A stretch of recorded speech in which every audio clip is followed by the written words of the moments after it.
Hi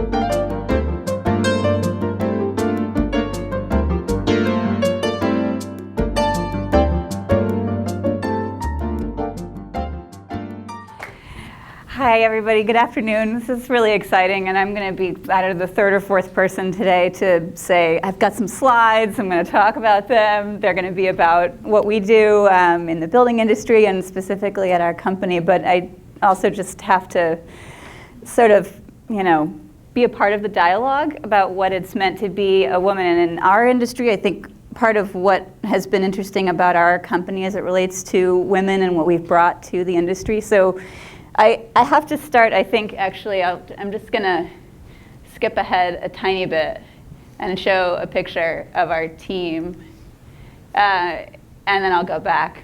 But I have to say, I think the thing that has been so incredibly surprising and inspiring to me as a woman in our industry is working with a bunch of men who are incredible feminists. Men, a lot of times, are investors, some of them are here today, and incredible guys who were raised by feminist mothers who have, I think, really sometimes done a better job than I have at representing women, making sure that we were making conscious efforts to have everyone feel included and welcome in our company. And so I'm very proud. I think at this point we're probably about 50-50 in terms of the split. And it's also just this incredible community of people who I think are very welcoming and supportive of lots of different backgrounds and lots of different ways of living your life. And it's just the thing that keeps me excited and motivated about what we're doing every day is just the fact that we've been able to build an incredible team of people who respect each other and who come to work and learn something new and have just an incredible energy that they bring to the work. So there's something about that, being a part of a community with guys that also really support bringing women up into positions of leadership, giving them a chance to have the spotlight, recognizing their unique abilities. That's just been really cool. So I'll talk a little bit more about some lady issues while we go, but just backing up. So today I'm going to talk a little bit about buildings, sustainability, technology, and what we're seeing happening in our little industry, and very much about how that has to do with women and what we bring to the equation. So the first part of this is that there are these big mega trends in commercial real estate right now that have a lot to do with the fact that we need less space per person. So we're seeing things like teleworking and all of this, and there's a much more emphasis on you don't need to have your cubicle, you don't need to have a whole lot of space for you as an individual with your file cabinets and your big old desktop computer and things. And that's really changing the way we approach what it means to have buildings that people work in. One of the things that's enabling us to do is to work, so for those of you who are more familiar with grid dynamics, I think there's a lot of you in the room, there are a lot of similarities in terms of how we're starting to operate buildings as to how we're trying to operate the grid. So it's much more decentralized, it's much more needs-based, dynamic, that all these things are happening where we're basically trying to run buildings only where the people are at the time. We're providing what you need where you are, no more and no less. And that is being enabled by a lot of new technologies that are coming into buildings, and that I think is going to make a great contribution to sort of this overall sustainability picture, right, where you just use the resources you need. So at Building Robotics, what we've done is to create a company that has this nice spread of expertise, from computer scientists to user interaction designers to people with familiarity in mechanical systems and buildings. And this is them again. I could probably talk about this the whole time, but and we've been working with a bunch of companies the past couple of years to launch a new approach to this problem. Yeah, I know. And so one of the things, so we have a piece of software called Comfy, and I'll just tell you a little bit about what it does. But we tackle this very interesting problem in buildings, which is that buildings don't often work very well at all. And they don't work because they're not doing their job, which is basically to make us comfortable. That's the point of a building, right? It's just sort of like if we were out there, you could, freeze to death and things. So the point, right, is just light and air and safety and shelter.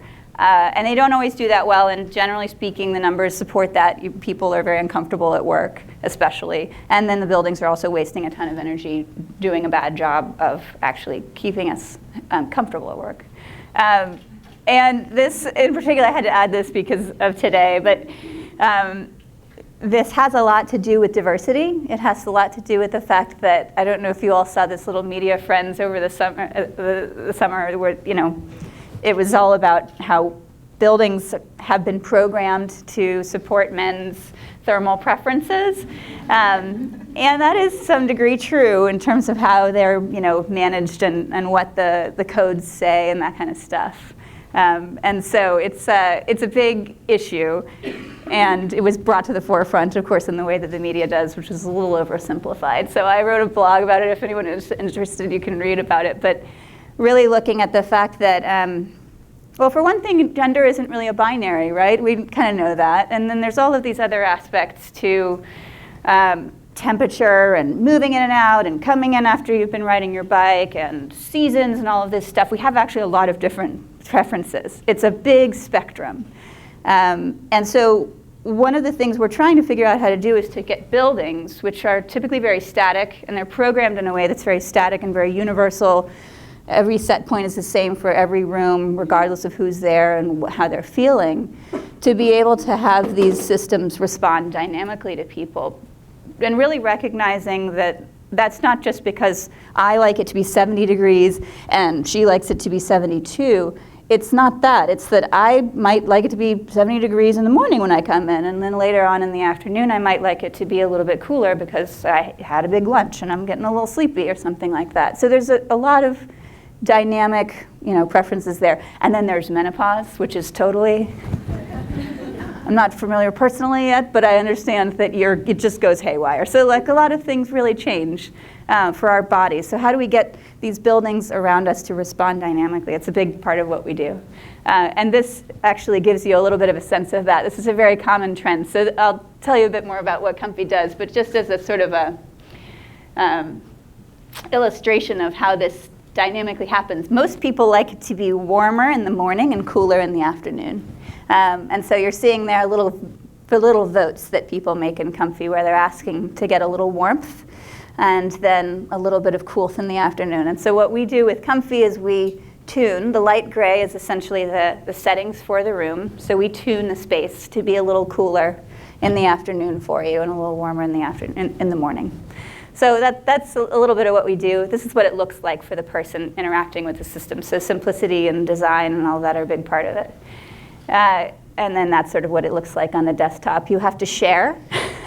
Speaking of how women deal with these things differently, there's a lot of emphasis on basically buildings are split into smaller zones, and you can sort of see who you share a temperature with.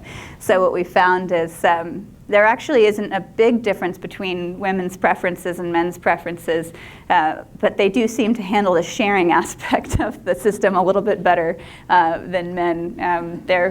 When you get into a particularly large zone, you have to click, basically get a buddy to agree with you if you want to have it be cooler or warmer. And women seem to do that better, and the guys will just vote, and then they see they have to find a buddy, and they don't do anything, and sort of. I don't know. Conversation, it's a thing that we like to do.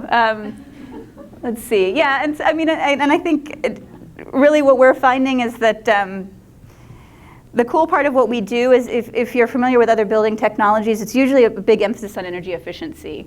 And we really tried to flip that on its head and ask a very different question, which is what do buildings need to provide for us? And that's when we started grappling with these issues of diversity and dynamicism and all of that.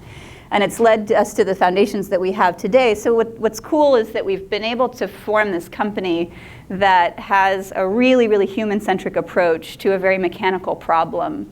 And I think of that as something that we need a lot more minds doing. And women's minds are great at this. Really trying to say to yourself, okay, there is an issue that seems like a mechanical issue, seems like a fundamental hard engineering issue. But what human factors are we missing that's making this not really work at an optimal level? And when we flip those things on their head, what we've found with what we do with Comfy is that it just produces so much more of an elegant solution, and it allows you to see this problem in a different way that turns out to be quite reasonable. So I think there's actually a lot more potential to kind of work that angle on many, many problems in our world, and we're just starting to try to expand that into lighting and all the other stuff that doesn't make sense about the way that we interact with the buildings around us. And it's always fun because you're always just asking, okay, great, so lights, what doesn't work? Well, we all hate these big, stretches of light switches that don't have any labels on them and no one knows what they are, that kind of stuff, How can we address that? So it's really about trying to answer those questions in a different way and then curate that well for people. So I guess it's just to say, I think it's been a wonderful experience to see that when you bring that different perspective, no matter how mechanical or complex or very sort of engineering heavy a problem might seem, there are also a lot of opportunities to use this slightly more systems-oriented approach, I think, that women are great at, to answer questions in a different way. So that's what we try to do at Building Robotics, and hopefully it'll inspire you all to think differently as well about the work you all are doing. And thanks so much. Talk to you soon.